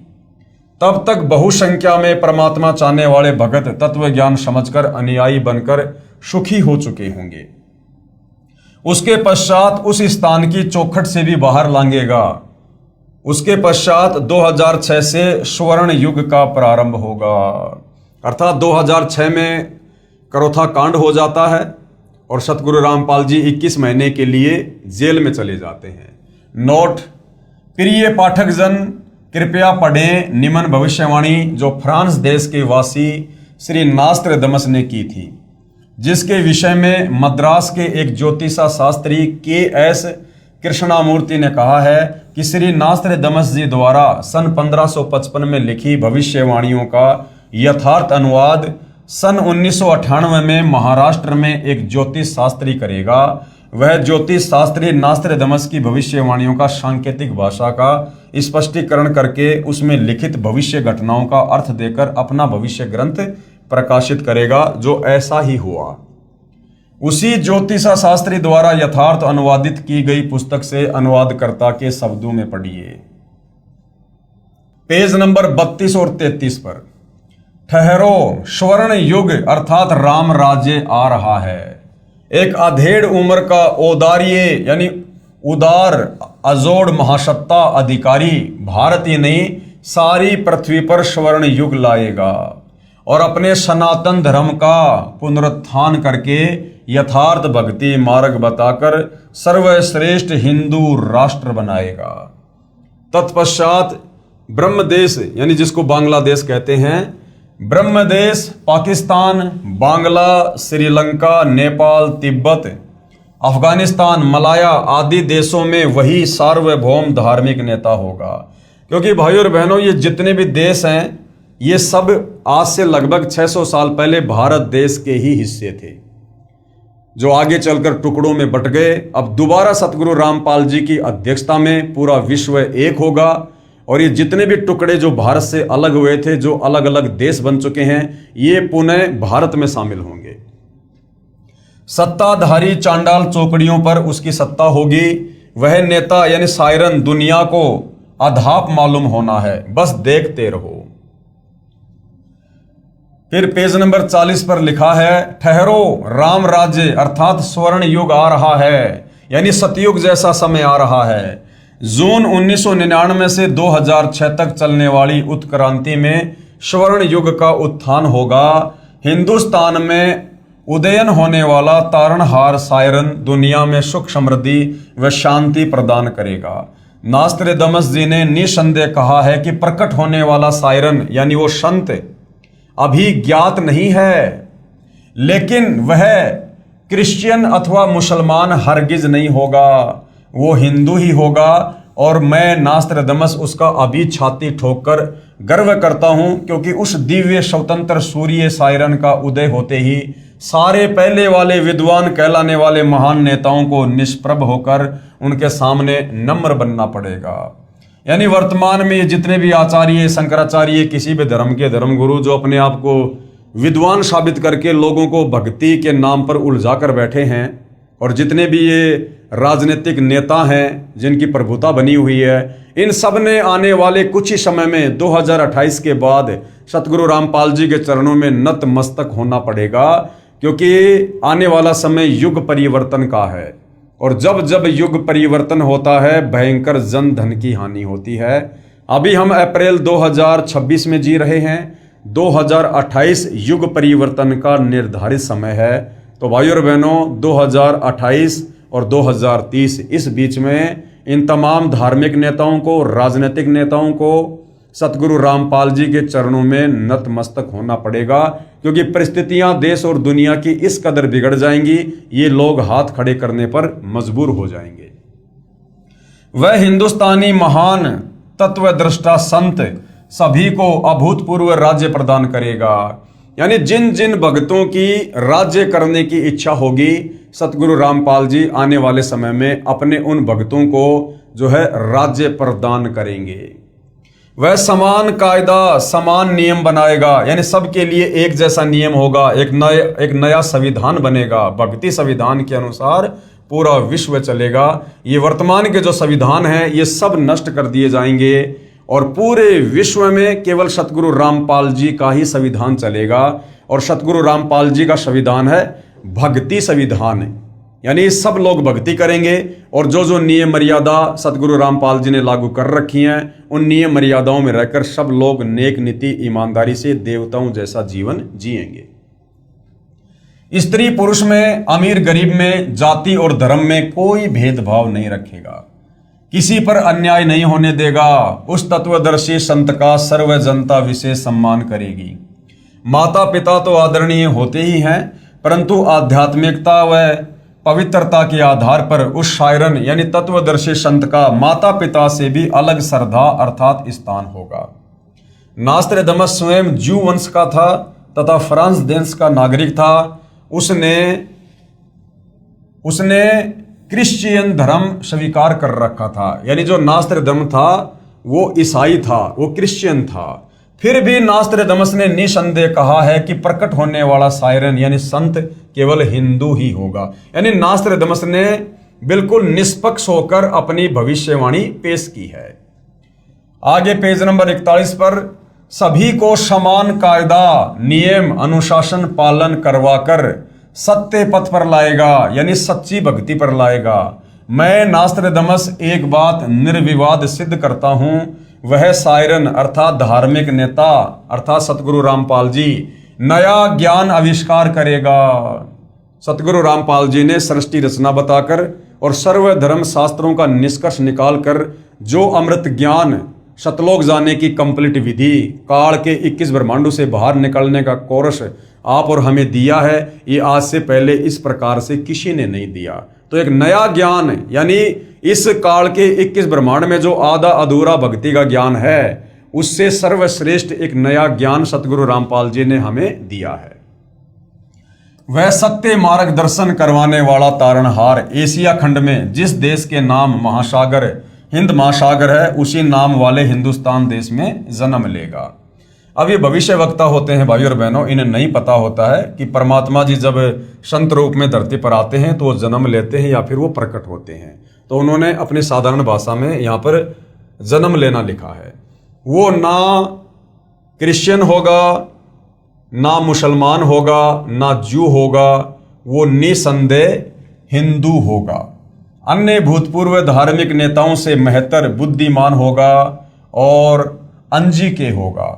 नास्त्रदामस भविष्यवाणी के शतक 6 श्लोक 70 में महत्वपूर्ण संकेत बता रहा है। उससे सभी प्रेम करेंगे, उसका बोलबाला रहेगा, उसका भय भी होगा कि यदि मर्यादा तोड़ दी तो हमारे पर तुरंत काल का अटैक होगा और हमारे पर मुसीबतों का पहाड़ टूटेगा। तो सतगुरु रामपाल जी का भय भी होगा। कोई भी अपकृत्य करना नहीं सोचेगा, यानी कोई भी व्यक्ति गलत काम करने की नहीं सोचेगा, क्योंकि ज्ञान भी हो जाएगा कि जैसे कर्म करेंगे फिर वैसा उनका दंड भी भोगना पड़ेगा। तो जिस कारण से लोगों में भय भी रहेगा और लोग कोई भी अपकृत्य अर्थात दुष्कर्म नहीं करेंगे। उसका नाम व कीर्ति त्रिखंड में गूंजेगी, अर्थात पूरे विश्व में उनका नाम होगा, बोलबाला होगा, अर्थात आसमानों के पार उसकी महिमा का बोलबाला होगा। देवी देवता भी इस समय धरती पर मनुष्य जन्म प्राप्त करने के लिए परमात्मा से अरदास करेंगे, क्योंकि ऐसा सुअवसर युगों युगों बाद नसीब होता है। और देवलोक में बैठे देवता लोग उस देव शरीर में मुक्ति प्राप्त नहीं कर सकते, इसलिए वो भी परमात्मा से यही अर्ज करेंगे कि हे परमात्मा, वर्तमान में इस पृथ्वी पर ऐसा स्वर्णिम युग चल रहा है, भक्ति का प्राइम टाइम चल रहा है, वो देवता भी मनुष्य जन्म प्राप्ति के लिए परमेश्वर से अर्ज करेंगे। अर्थात आसमानों के पार उसकी महिमा का बोलबाला होगा। ऊपर देवलोक में भी सतगुरु रामपाल जी परमेश्वर जी की दिन रात चर्चा हुआ करेगी। अब तक अज्ञान निंद्रा में गाड़े सोए हुए समाज को तत्व ज्ञान की रोशनी से जगाएगा। यानी शास्त्र विरुद्ध साधना करने के चलते जो हमारे पूर्वज भूत बन गए और हमें भी हमारे धर्मगुरु उसी दिशा में आगे बढ़ा रहे थे, अब समाज उस शास्त्र विरुद्ध वाली अज्ञान निंद्रा में जो है सदियों से सोया हुआ था, अब वो जागेगा सतगुरु रामपाल जी का तत्व ज्ञान सुनकर। सर्व मानव समाज हड़बड़ा कर जागेगा, उसके तत्व ज्ञान के आधार से भक्ति साधना करेगा, सर्व समाज से सत्य साधना करवाएगा, जिस कारण सर्व साधकों को अपने आदि अनादि स्थान सतलोक में अपने पूर्वजों के पास ले जाकर वहां स्थायी स्थान प्राप्त करवाएगा, अर्थात वारिस बनाएगा। इस क्रूर भूमि यानी काल लोक से मुक्त करवाएगा, ये शब्द बोल उठेगा। तो भाई और बहनों, आज आप और हमें तो ये विश्वास हो ही चुका है कि काल के 21 ब्रह्मांड से, इन दुखों से, परेशानियों से, जन्म मरण से, लक 84 के कष्ट से सतगुरु रामपाल जी की भक्ति ही बाहर निकाल सकती है, दूसरा कोई विकल्प नहीं है। तो ये सारी बातें आज से 400-500 वर्ष पहले नास्त्रदामस जी ने पहले ही भविष्य को देखकर अपनी आध्यात्मिक शक्ति से बता दिया था। आगे पेज नंबर 42 और 43 पर, यह हिंसक महाकाल कौन है, कहां है, ये बात सायरन अर्थात तत्वदर्शी संत ही बताएगा। अब सतगुरु रामपाल जी ने बताया कि ये काल कौन है। आज से पहले तो लोगों को यह भी नहीं पता था कि ब्रह्मा जी के माता पिता कौन हैं, श्री ब्रह्मा विष्णु महेश के माता पिता कौन हैं, दुर्गा का पति कौन है। हम दुर्गा को माता कहकर बुलाते हैं, नवरात्रे करते हैं, शेरा वाली माता, दुर्गा माता, लेकिन आज तक किसी को यह नहीं पता था कि उसका पति कौन है। बिना पति की वो माता कैसे होगी, 16 श्रृंगार क्यों करती है, मांग में सिंदूर क्यों भरती है। तो आज से पहले हमारे धर्मगुरु हमें अध्यात्म के विषय में नहीं बता पाए थे, जो अब सतगुरु रामपाल जी ने बताया कि काल कौन है। ये काल दुर्गा का पति है, ब्रह्मा विष्णु महेश का ये बाप है, और तीनों देवताओं के माध्यम से इसने यहां पर हम सबको फांस रखा है। वह महाकाल कौन है, कहां है, ये बात सायरन अर्थात तत्वदर्शी संत ही बताएगा। उस क्रूर चंद्र से वह सायरन ही मुक्त करवाएगा, यानी काल से वही तत्वदर्शी संत मुक्त करवाएगा। सायरन अर्थात तत्वदर्शी संत के कारगिर्द में इस भूतल की पवित्र भूमि पर हिंदुस्तान में स्वर्ण युग का अवतरण होगा, अर्थात सतयुग जैसा समय होगा। फिर वह पूरे विश्व में फैलेगा। उस विश्व नेता और उसके सद्गुणों की उसके बाद भी महिमा गाई जाएगी, यानी सतगुरु रामपाल जी के वापस सतलोक जाने के बाद भी सदियों तक उनकी महिमा यहां पर गाई जाएगी।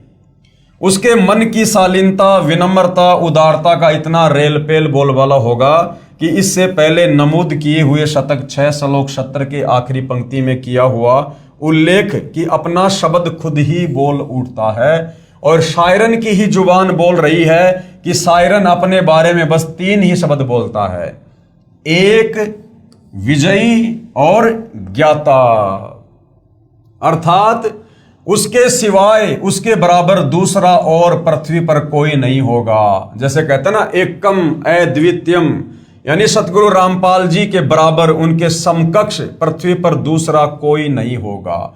और विजयी यानी उनको कोई भी पराजय नहीं कर सकता इस 21 ब्रह्मांड में, वो विजयी ही रहेंगे। और ज्ञाता, उनके बराबर ज्ञानी, सर्वज्ञ और कोई नहीं होगा। जैसे हम सतगुरु रामपाल जी को जगत गुरु कहते हैं। इसके साथ और विशेषण ना चिपकाएं, मुझे मंजूर नहीं होगा। ये पृष्ठ 42 वाला 4 उल्लेखवाणी शतक 6 श्लोक 71 है। हिंदू शायरन अपने ज्ञान से दैप्तीयमान उत्तुंग ऊंचा स्वरूप का विधान यानी तत्व ज्ञान फिर से बिना शर्त उजागर करवाएगा। ये अंग्रेजी में लिखा है, siren will be chief of the world loved feared and unchallenged, और मानवीय संस्कृति निर्धोक संवारेगा। यानी लोगों की जो वृत्ति गिर चुकी है, मानसिक स्तर गिर चुका है, उसे सतभक्ति के द्वारा पुनः ऊंचाइयों पर लेकर जाएगा, लोगों को असल में इंसान बनाएगा, इसमें संदेह नहीं। अभी किसी को मालूम नहीं, यानी ये सन 1555 के आसपास की बातें हैं, इसलिए नास्त्रदामस जी कह रहे हैं कि अभी वर्तमान में उस संत के विषय में किसी को कुछ नहीं पता। लेकिन अपने समय पर जैसे नरसिंह अचानक प्रकट हुआ था, भगत प्रहलाद को बचाने के लिए जैसे नरसिंह भगवान अचानक से खंबे से प्रकट हुए थे, ऐसे ही नास्त्रदमस जी कह रहे हैं जब वो समय आ जाएगा, यानी वर्तमान समय के लिए उन्होंने भविष्यवाणी की है। लेकिन अपने समय पर जैसे नरसिंह अचानक प्रकट हुआ था, ऐसे ही वह विश्व महान नेता ग्रेट सायरन अपने तर्क शुद्ध अचूक आध्यात्मिक ज्ञान और भक्ति तेज से विख्यात होगा।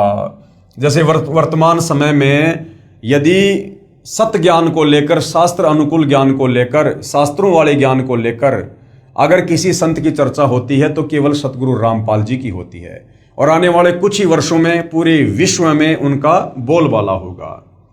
मैं नास्त्रदमस अचंभित हूं, मैं ना उनके देश जहां से अवतरित होगा अर्थात सतलोक देश को, तथा ना उसको जानता हूं, मैं उसे सामने देख भी रहा हूं। अब देखिए भाई और बहनों, कितनी गहरी और कितनी बड़ी बात बोली है। जो भाई बहन नादानी में ये कह देते हैं कि हमारे गुरुजी तो कबीर जी के द्वारा भेजे गए संत हैं, हमारे गुरुदेव तो कबीर जी के अवतार हैं, उनको तो कबीर जी ने सतलोक से भेजा है, जबकि नास्त्रदमस जी क्या कह रहे हैं? नास्त्रदमस जी कह रहे हैं मैं ना उसके देश को जानता हूं। कौन सा देश? जहां से अवतरित होगा, जहां से वो नीचे उतर के आएगा, अर्थात सतलोक देश। यानी सतलोक से चलकर सतगुरु रामपाल जी स्वयं ही आए हैं। ये कोई कबीर जी का अवतार नहीं है, ये स्वयं कबीर जी ही हैं। ना मैं उसके देश जहां से अवतरित होगा अर्थात सतलोक देश को, तथा ना उसको जानता हूं, मैं उसे सामने देख भी रहा हूं, क्योंकि अपनी आध्यात्मिक शक्ति से वो भविष्य को देख रहे थे, जिस आधार से वो बोल रहे थे। उसकी महिमा का शब्द बद में कोई मिसाल नहीं कर सकता, बस उसे ग्रेट सायरन महान धार्मिक नेता कहता हूं। अपने धर्म बंधुओं की सदकालीन समस्या से, दयनीय अवस्था से बेचैन होता हुआ, स्वतंत्र ज्ञान सूर्य का उदय करता हुआ, अपने भक्ति तेज से जग का तारणहार, 5वें शतक 20वीं सदी के अंतिम वर्ष में ईस्वी सन 1999 अधेड़ उम्र का विश्व का महान नेता, जैसे तेजस्वी सिंह मानव ग्रेट सायरन उद्विग्न अवस्था से चौखट लांघता हुआ मेरे नास्त्रदमस के मन का भेद ले रहा है, और मैं उसका स्वागत करता हुआ आश्चर्यचकित हो रहा हूं, उदास भी हो रहा हूं, क्योंकि उसका दुनिया को ज्ञान ना होने से मेरा सायरन यानी वह तत्वदर्शी संत उपेक्षा का पात्र बन रहा है। नास्त्रदमस जी सन 1555 में, सन 2006 और सन 2014 वाला जो दृश्य है वो ज्यों का त्यों देख रहे थे। क्योंकि भाई और बहनों, जिनके पास में पूर्व जन्म की आध्यात्मिक शक्ति होती है, जिनकी भक्ति वाली बैटरी चार्ज होती है, उनको परमेश्वर इस प्रकार के दृश्य दिखवा देते हैं। और सतगुरु रामपाल जी ने नास्त्रदमस को इस प्रकार की पावर देकर अपने वर्तमान समय की झलक इसलिए दिखा रहे थे ताकि इन भविष्यवाणियों को पढ़कर सुनकर हमें दृढ़ विश्वास हो सके। तो नास्त्रदमस जी वर्तमान समय को देख रहे थे कि भाई 2006 में एक कांड होगा, फिर 2014 में कांड होगा, और जो धार्मिक नेता है, जो संत है, वो दुनिया में उपेक्षा का पात्र बनेगा, अर्थात दुनिया उनकी निंदा करेगी, अनजाने में, नादानी में, उनको ना जानकर, उनके ज्ञान को ना सुनकर। मेरा सायरन अर्थात तत्वदर्शी संत उपेक्षा का पात्र बन रहा है। मेरी यानी नास्त्रदमस की चित्त भेदक भविष्यवाणी की और उस वैश्विक सिंह मानव की उपेक्षा ना करें। नास्त्रदमस जी कह रहे हैं उस महान तत्वदर्शी संत की कोई उपेक्षा ना करे, उसके विषय में कोई अपशब्द ना कहे, निंदा ना करे। उसके प्रकट होने पर तथा उसके तेजस्वी तत्व ज्ञान रूपी सूर्य उदय होने से आदर्शवादी श्रेष्ठ व्यक्तियों का पुनरुत्थान तथा स्वर्ण युग का प्रभात शतक 6 में आज ईस्वी सन 1555 से 450 वर्ष बाद अर्थात 2006 में 1555 प्लस 450 वर्ष अर्थात 2005 के पश्चात अर्थात 2006 में शुरुआत होगी। अर्थात 2006 में क्रोथा कांड हुआ था और सतगुरु रामपाल जी जो है एक प्रकार से निंदा के पात्र हुए उन्हें नादान लोगों के द्वारा। इस कृतार्थ शुरुआत का मैं नास्त्रदमस दृष्टा हो रहा हूं, यानी उस समय वो अपनी आंखों से देख रहा था। Page number 44, 45, 46। नास्त्रदमस शतक 1 श्लोक 50 में फिर प्रमाणित कर रहा है कि 3 ओर से सागर से घिरे द्वीप हिंदुस्तान देश में उस महान संत का जन्म होगा। उस समय तत्व ज्ञान के अभाव से अज्ञान अंधेरा होगा, नैतिकता का पतन होकर हाहाकार मचा होगा। वह सायरन यानी धार्मिक नेता, तत्वदर्शी संत गुरुवर अर्थात गुरु जी को वर अर्थात श्रेष्ठ मानकर अपनी साधना करेगा, क्योंकि गुरु से ही हमें ज्ञान प्राप्त होता है। गुरुर ब्रह्मा गुरुर विष्णु गुरुर देवो महेश्वर है, गुरुर साक्षात पार ब्रह्म तस्मै श्री गुरुवे नमः। तो नास्त्रदमस जी कह रहे हैं कि जो तत्वदर्शी संत होगा, जो ग्रेट सायरन होगा, वो गुरु को सर्वश्रेष्ठ महत्व देते हुए भक्ति करेगा और करवाएगा। तो आज भाइयों और बहनों, सतगुरु के विषय में हमें परमेश्वर की वाणियां सुनने को मिलती है कि 7 दीप नौखंड में गुरु से बड़ा ना कोई, करता करे ना कर सके, सतगुरु करे सो होई। गुरु गोविंद दोनों खड़े किसके लागू पाए, बलिहारी गुरु आपना जिन गोविंद दिया बताए।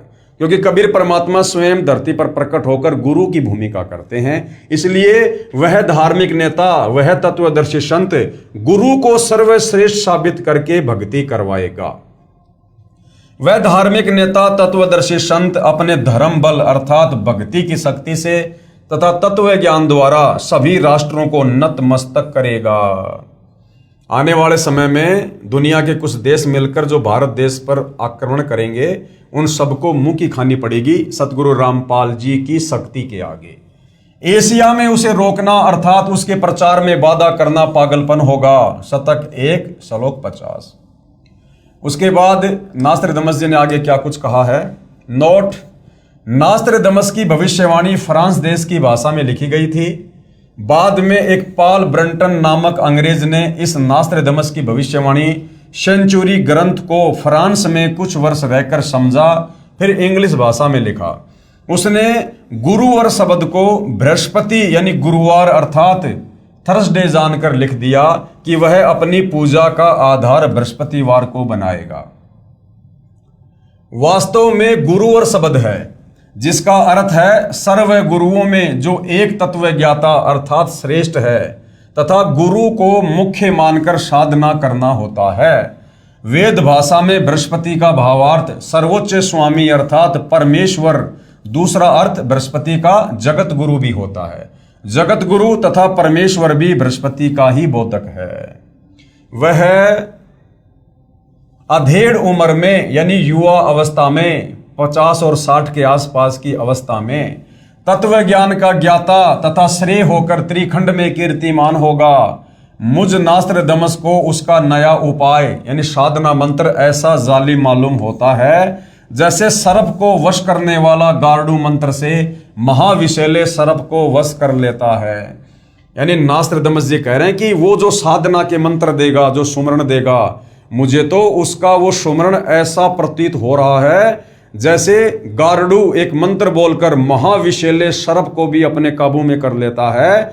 ऐसे ही वो जो सुमरण देगा, जो मंत्र देगा, उससे इस काल के जो है जितने भी षड्यंत्र हैं, जितने भी दाव हैं, वो फैल हो जाएंगे और ये काल उस सत भक्ति मंत्रों के आगे नतमस्तक हो जाएगा। वह नया उपाय, नया कायदा बनाने वाला यानी एक नया संविधान बनाएगा। तत्ववेता दुनिया के सामने उजागर होगा। उसी को मैं नास्त्रदमस अचंभित होकर ग्रेट सायरन बता रहा हूं, यानी महान धार्मिक नेता। उसके ज्ञान के दिव्य तेज के प्रभाव से उस दीप कल्प भारतवर्ष में आक्रामक तूफान खलबली मचेगी अर्थात अज्ञानी संतों द्वारा विद्रोह किया जाएगा। अब भाइयों और बहनों, सतगुरु रामपाल जी अभी 10 अप्रैल 2026 को 11 साल बाद जो हिसार जेल से बाहर आए हैं, तो सतगुरु रामपाल जी ने आते ही कहा है कि बच्चों अभी तीसरा झटका आना और बाकी है और वो तीसरा झटका ये काल सहन नहीं कर पाएगा। तो ये जितने भी धार्मिक जो गुरु हैं, धर्मगुरु हैं, चाहे वो किसी भी धर्म के हों, ये फिर से भाई और बहनों सतगुरु रामपाल जी के अमर तत्व ज्ञान को जो है मिटाने की एक चेष्टा करेंगे, नाकाम कोशिश करेंगे और उस समय हाहाकार मचेगा, एक क्रांति होगी अर्थात युग परिवर्तन का दौर होगा और उन लोगों की कोशिशें धरी की धरी रह जाएंगी और अंत में उन लोगों को अपनी जान बचाने के लिए सतगुरु रामपाल जी की शरण में आना पड़ेगा। अर्थात अज्ञानी संतों द्वारा विद्रोह किया जाएगा। 2006 में भी अज्ञानी संतों द्वारा ही विद्रोह किया गया था, अर्थात करोथा कांड हुआ। 2014 में भी अज्ञानी संतों द्वारा ही विद्रोह किया गया था, अर्थात 2014 का बरवाला कांड हुआ। उसको शांत करने का उपाय भी उसी को मालूम होगा।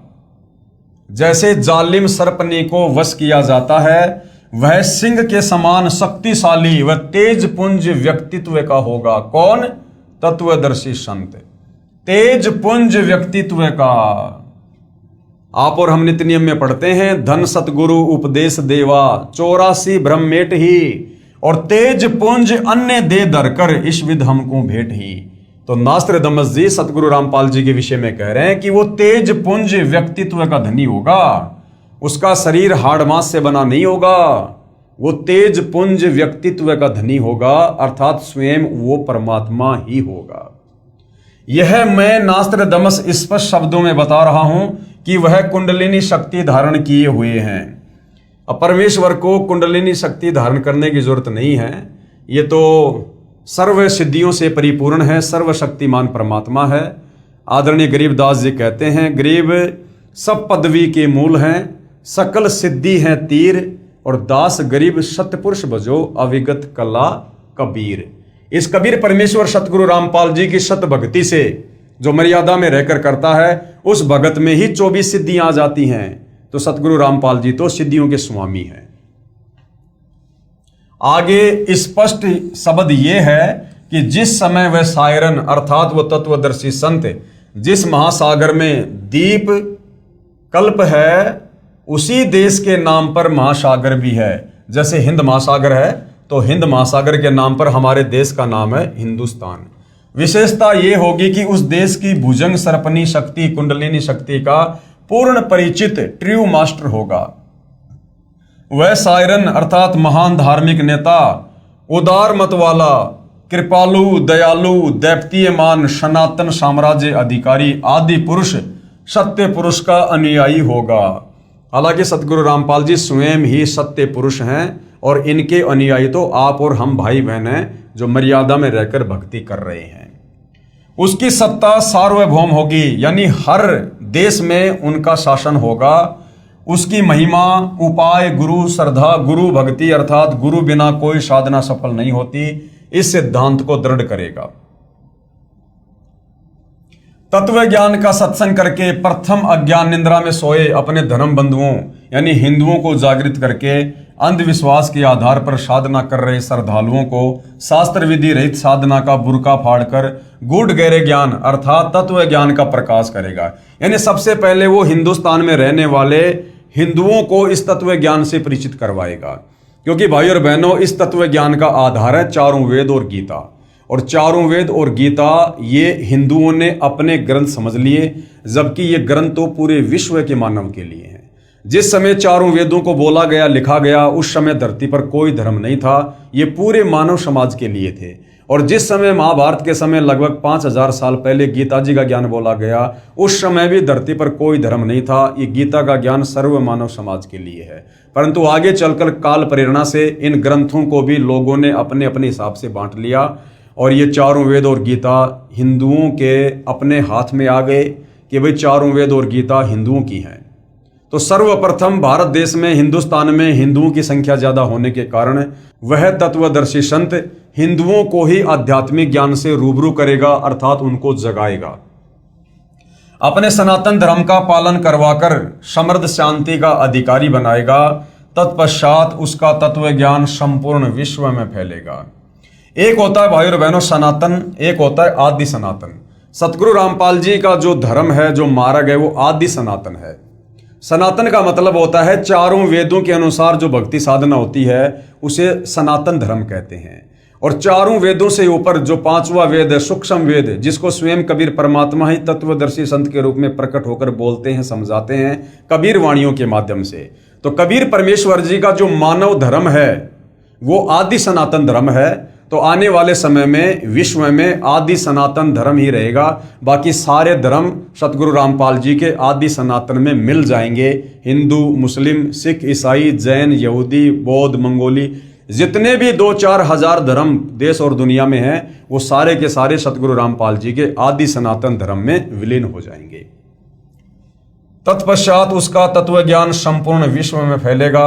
उस महान तत्वदर्शी संत के ज्ञान की कोई भी बराबरी नहीं कर सकेगा, अर्थात उसका कोई भी सानी नहीं होगा। उसके गूढ़ ज्ञान, तत्व ज्ञान के सामने सूर्य का तेज भी कम पड़ेगा। इसलिए मैं नास्त्रेदमस वैश्विक सिंह महामानव इतना महान होगा कि मैं उसकी महिमा को शब्दों में नहीं बांध पाऊंगा। मैं नास्त्रेदमस उस ग्रेट सायरन को देख रहा हूं।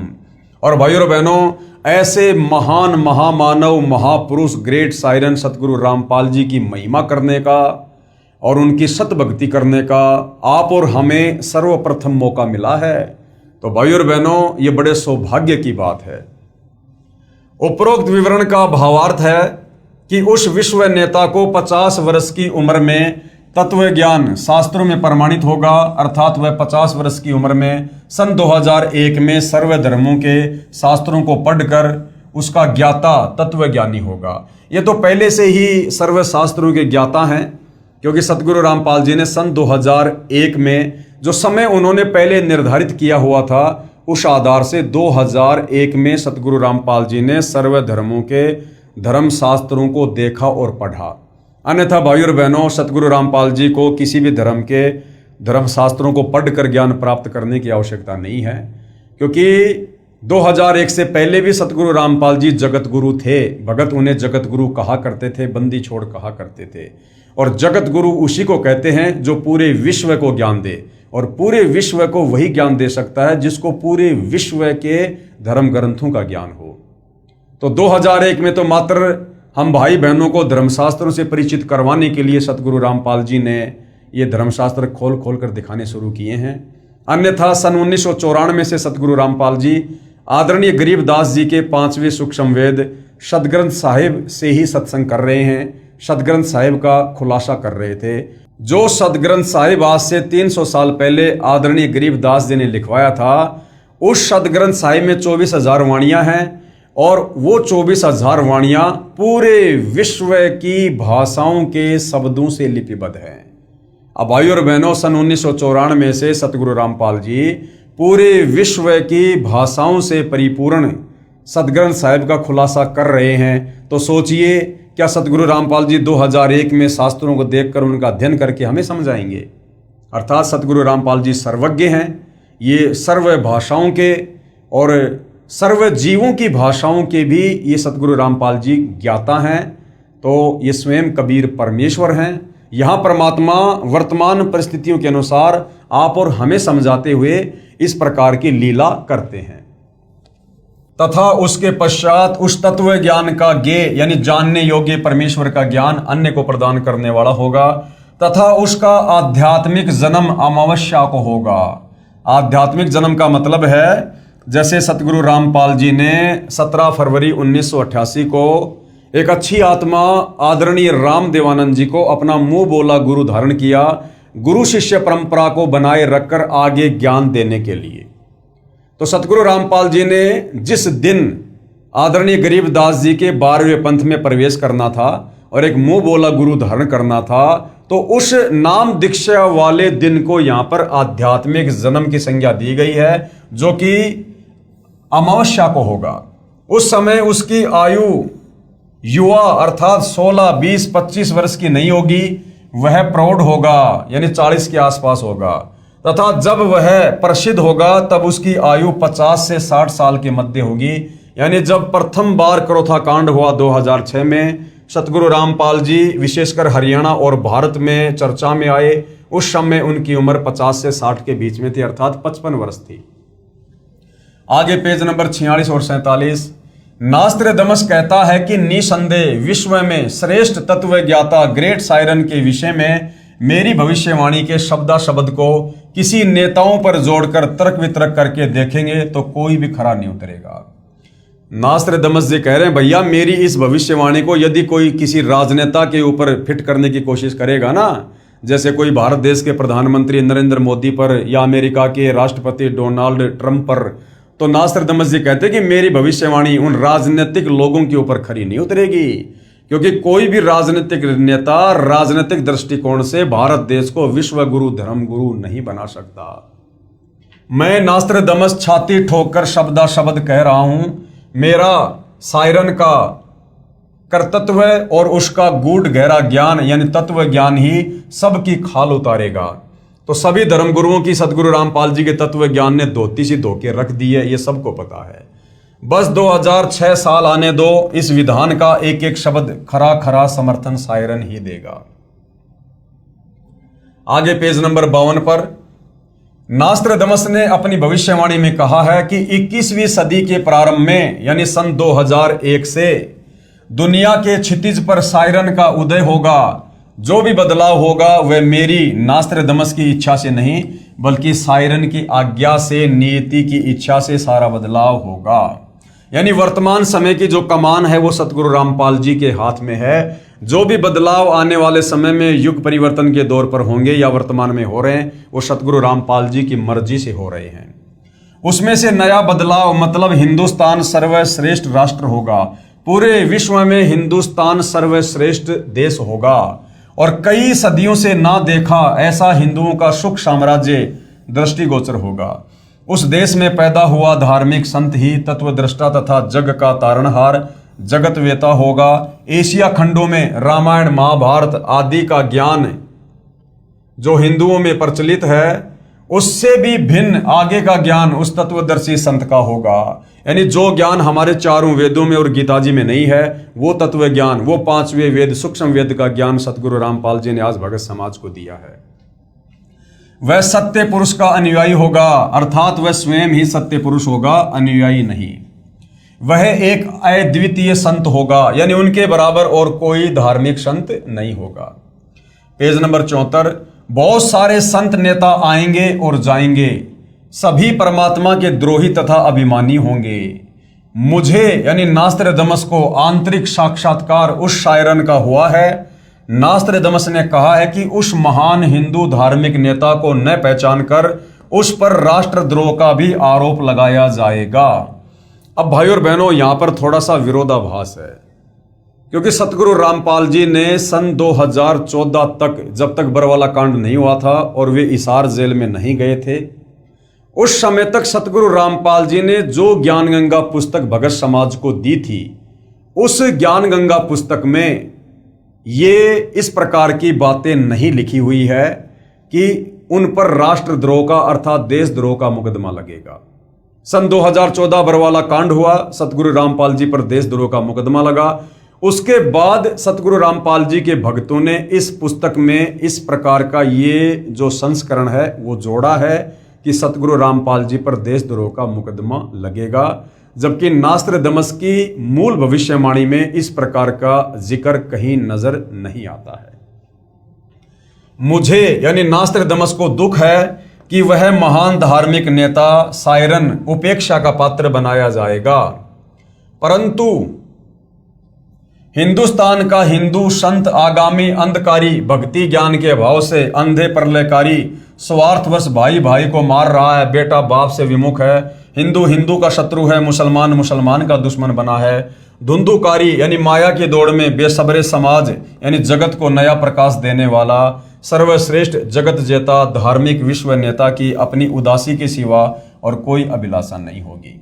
यानी वर्तमान में जो माया की हवस लोगों में जाग उठी है, पैसों के अलावा स्वार्थ के अलावा दुनिया को कुछ भी दिखाई नहीं दे रहा, जिस कारण से ना आपस में भाई भाई का प्यार रहा, ना बाप बेटे में कोई मर्यादा रही, ना भाई बहन का कोई प्यार रहा, तो कहते हैं कि वो शायरन वो तत्वदर्शी संत अपने ज्ञान के प्रभाव से लोगों को अपनी शरण में लेकर इस माया की दौड़ में दौड़ रहे व्यक्तियों को शांति प्रदान करेगा।